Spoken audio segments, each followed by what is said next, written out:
ভাঙর আমি চাইছি যে প্রেস ক্লাবে সমস্ত শ্রেণীর মানুষেরা যেতে পারে।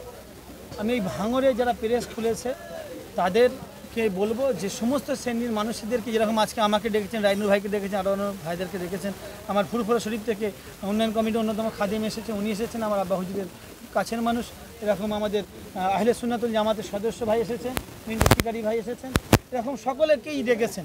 দেখেন, আমরা ছোট মানুষ, ছোট জায়গা থেকে এসেছি।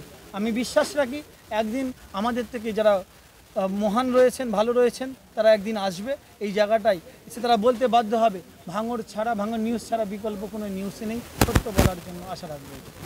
কি বলবেন, ভাঙরে বারংবার নিউজ বলে নিউজাররা আক্রান্ত হচ্ছে কোনো শাসকের কাছে বা কোনো মস্তানদের কাছে, কি বলতে চাইছেন? আজকে আপনি এই জায়গাতে আসলেন বা এরা একতা, যারা আর কি সত্য খবর তুলে ধরে, তারা আজকে একতাভাবে আজকে একটা প্রোগ্রাম করলো। আমি তো এইটাই দীর্ঘদিন ধরে চাইছিলাম, আমাদের সোশ্যাল মিডিয়া গ্রুপ বা সোশ্যাল মিডিয়া যারা বিশেষ করে যারা ইউটিউবার রয়েছেন, তারা কেন ঐক্য হচ্ছে না, কি কারণে ঐক্য হতে পারছে না। এই জায়গাটা যখন লক্ষ্য করছিলাম, দেখছিলাম যে তাদের মধ্যে কিছু সংখ্যক লোক রয়েছে, স্বার্থের জন্য তারা চলাফেরা করছে, নিজেরটা হয়ে যাচ্ছে, তাই আর কারোরটা দেখছে না। তাদের অনেক সাবস্ক্রাইবার হয়ে গেছে, ভিউ হচ্ছে, মানি আসছে, তাদের দুবার কোনো অন্য কাউকে তুলতে হবে তারা প্রয়োজন মনে করছিল না। আজকে সমস্ত শ্রেণীর যারা ব্যক্তি রয়েছেন তাদের চাপে ঐক্য হয়েছে। আজকে এই ঐক্য হতে বাধ্য। ঐক্য যদি না হতো তারা আজকে এই জায়গাটা, আপনারা এই জায়গাটা আসতেন না। এবং আপনাদেরকে ধন্যবাদ জানাই, সমস্ত কিছু ভুলে, নিজস্ব আইডিওলজি ভুলে আজকে ভাঙরকে মূল স্রোতে আনার জন্য যে আপনাদের চেষ্টা, ধন্যবাদ জানাচ্ছি। আপনারা এই ঐক্যটা করেছেন। আজ আমার বিশ্বাস আগামী দিন পুলিশ প্রশাসন, গন্ডা মস্তান আপনাদের দিকে যখনই আগুল তুলবে, আপনাদেরকে আক্রমণ করবে, যখন প্রত্যেকটা মানুষ ওই জায়গায় অর্থাৎ নিউজ ক্যামেরাম্যান নিয়ে চলে যাবেন, দেখবেন ওরা ভীত হচ্ছে।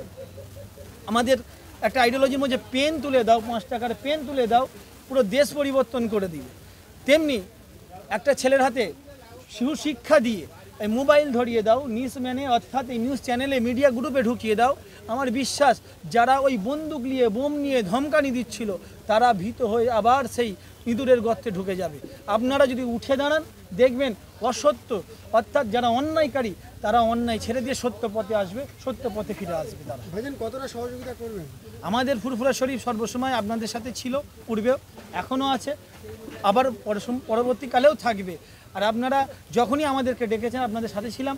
আমি একটা অন্য জগতের মানুষ হয়ে আপনাদের পাশে এসেছি। এরপরেও কি চান, আবার কেউ থাকবে না এরকম কেউ হয়? অবশ্যই থাকবে। আশা রাখি ফুরফুরা সহ বাংলার মানুষ আপনাদের পাশে থাকবে, এই আশ্বাসটা দিতে পারি।